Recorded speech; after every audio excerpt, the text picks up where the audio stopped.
mas vai sair a versão aqui no Brasil. E esse jornalista, ele fala tudo isso que ele passou e ele fala da devastação emocional. Ele é tipo um William Bonner, né, nos Estados Unidos, como apresentador de telejornal. Ele é visto e conhecido num país inteiro, enorme, como os Estados Unidos. Vocês imaginam o drama que ele enfrentou. Agora, coloca isso no Michael Jackson, visto, aplaudido, admirado no mundo inteiro. E o que seria ele aparecer da maneira como ele era na realidade, depois do vitiligo ter atacado, para milhões e milhões de pessoas? Que tipo de reações ele poderia suscitar? O medo da rejeição, e ele que passou rejeição a vida inteira do próprio pai, era uma coisa que ainda doía nele. E aí vocês vão entender todo o processo das ataduras que ficaram fashion, né? Da luvinha, dos esparadrapinhos na ponta dos dedos, da maquiagem cada vez mais branca conforme a doença foi aumentando, porque aí, como disse o Lee Thomas, não adiantava a maquiagem para negro, né? Que é a que ele usa no rosto para poder apresentar o telejornal. Ele só tem 34% não.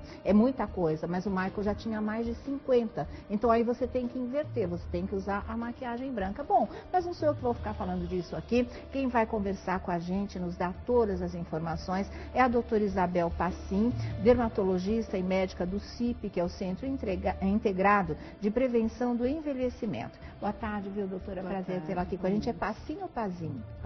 Pazinho, né? O psicólogo Haroldo Lopes também falando dessa devastação emocional provocada pelo vitiligo nas pessoas. E a gente tem aqui um companheiro de trabalho de muitos anos, que é o Cláudio Sampaio, o Mancha. Ele nem se reconhece mais como Cláudio Sampaio, né?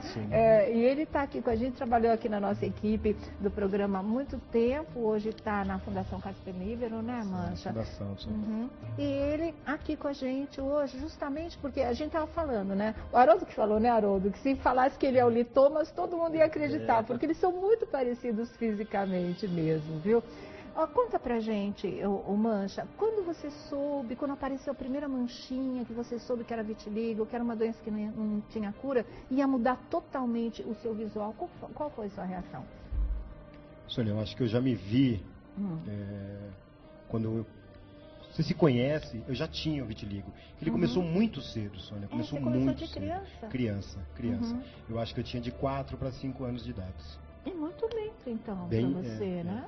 Na verdade, eu tive alguns processos. Elas, sabe, progrediram e regrediram. Eu tive alguns momentos fez algum assim. Tratamento, mas... A doutora me puxou a orelha ali fora. Eu nunca fiz tratamento. Nunca fiz tratamento. Saber. Não. E em nenhum momento você se sentiu como Michael Jackson, como o Lee Thomas, com medo de sair de casa, com medo da reação das pessoas, querendo esconder o problema. Se sentiu, como disse o Lee Thomas, achei até que ele usou uma expressão muito forte, mas ele olhava para o espelho e se sentia um monstro. Como é que foi para você essa vivência? Sônia, eu acho que bem no começo, aquela fase de escola, a gente se pega... Fica meio, cruel, a criançada, né? começa aquela brincadeirinha, rir. Mas eu fui me acostumando. Eu comentei hoje com o Haroldo. Eu entro numa condução, você percebe que a pessoa te olha de forma diferente. Choca. Mas eu aprendi a aceitar esse tipo de coisa. Eu acho que é um lance que não me incomoda. Eu acho interessante que as pessoas dizem Mancha e não dizem Cláudio. Então, assim, eu aprendi a conviver. Eu acho que até virou um apelido pra lá de eu acho carinhoso, que o Haroldo até sabe me responder melhor o que é isso, porque eu não entendo por que eu não entendo por que eu acatei, né, com carinho, né, o vitiligo. Não sei por quê, mas é assim, foi com carinho. As pessoas falam, fazem uma piada e eu vou junto na piada. Eu vou junto na piada. Mostra, dá um close na mão do Mancha, porque, olha, vocês vão ver realmente a cor em que fica. Por isso que todo mundo fala que Michael Jackson de negro virou branco. Não, vira de frente, assim, ó, tá vendo? Porque você fica absolutamente branco mesmo. Era isso que o Michael tentava Sônia, esconder. Esses 2 pontinhos no dedo, até outro dia eles né? não tinham, Sônia, tá vendo esses 2 pontinhos? pontinhos? Aí aparece uma pigmentação apareceu uma pigmentaçãozinha. Então, o Michael, ele usou luvinha até aqui quando os dedos ficaram totalmente brancos. No começo ele usava os esparadrapinhos porque começa a ficar branco em volta das unhas, né, Mancha? Depois ele usava até aqui e assim ia, realmente, porque você fica branco mesmo, só que é um branco diferente. É um branco mais pro rosado. Deixa eu ver o braço. Então, olha aqui o braço do Mancha, olha a mão do Michael Jackson, tá vendo, gente? É da mesma cor da mão do Mancha, porque aí o vitiligo já havia tomado o Michael todinho. E o Michael, quando começou a usar aquele tipo de armadura gordura de tecido, né, que vinha daqui até aqui o cotovelo, é porque o braço dele estava exatamente como está o braço do Mancha que vocês estão vendo aqui. E isso as pessoas tratavam como um negro com preconceito da própria cor, querendo ficar branco. Isso é uma foto de uma das mãos do Michael, ainda quando ele usava, olha lá, olha, tá vendo? Também essa peça nas mãos para poder esconder essa parte da mão que você está vendo aqui do Mancha. Ele escondia isso aqui. Aqui já tinha atacado o vitiligo, então daqui para cá ele usava aquela peça que escondia. E ele foi lançando moda, ele foi virando fashion. Ninguém entendia o tamanho do drama que estava por trás. Doutora Isabel, conta pra gente sobre essa doença que agora mais do que nunca está começando a ficar em foco. Eu acho que estão fazendo uma justiça póstuma, né, infelizmente, ao Michael Jackson. É verdade. Então, é uma doença que ela é caracterizada por essa falta de pigmento, né, que vai se dando por uma lesão que acontece na célula que produz o pigmento melanina, que vai dando o tom da nossa pele, que serve para também nos proteger dos raios ultravioletas. E isso daí, como já foi dito pela reportagem anterior, não tem diferenciação de raça, né, pode cometer qualquer raça, qualquer sexo.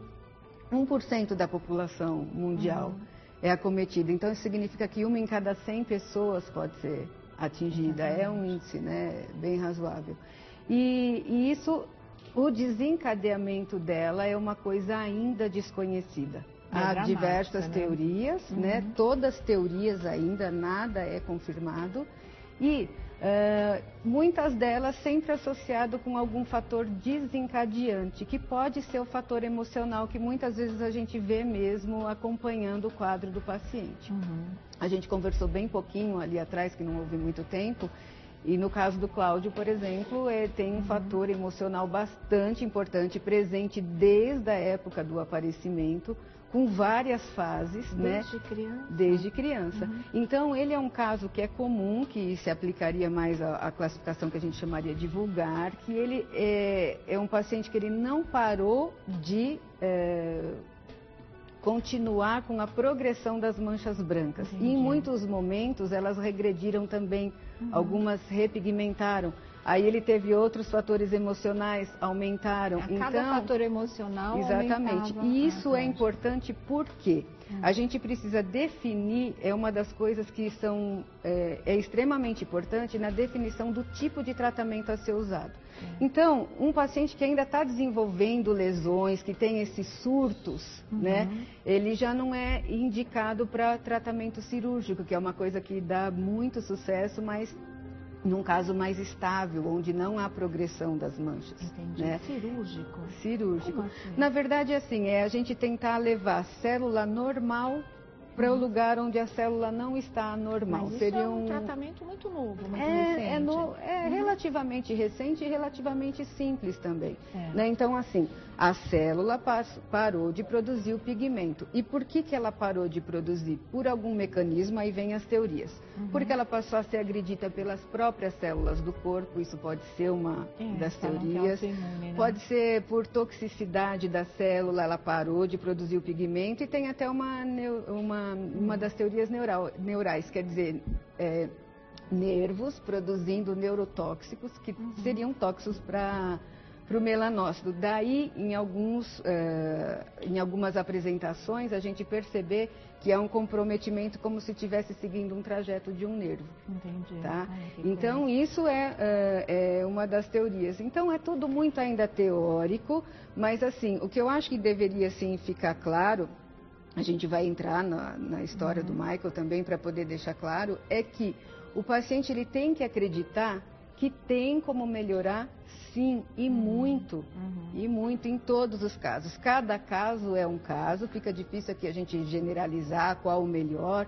No caso dele, por exemplo, falando assim, um pouco superficialmente, já o cirúrgico não seria indicado, porque ele tem esse quadro de surtos ainda. Né? Normalmente também pode ser acometido de doenças autoimunes, né?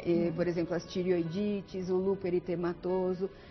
Quando a gente percebe que fica mais para o lado, que a gente mais ou menos consegue orientar disso, da própria célula do organismo está produzindo anticorpos contra as células normais. Isso é uma coisa que é ainda duvidosa, né? Mas, dentre todos os fatores, sempre em todas as teorias, algo emocional, de trauma, de